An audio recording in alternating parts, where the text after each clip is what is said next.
আমার শখের মানুষটাকে যে পাবে সে অনেক ভাগ্যবান। যাকে পাওয়ার জন্য আমি মন খারাপ করতাম, কান্না করতাম, যাকে একটু দেখার জন্য ছটপট করতাম, একটু কথা বলার জন্য পাগল হতাম, তাকে অন্য কেউ কত সহজেই পেয়ে যাবে।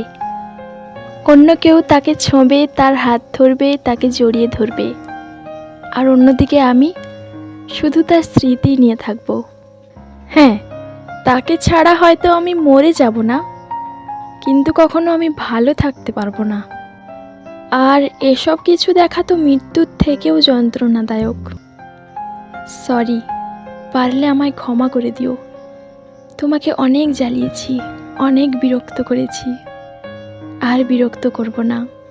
ভালো থেকো তুমি তোমার নতুন জীবনকে নিয়ে।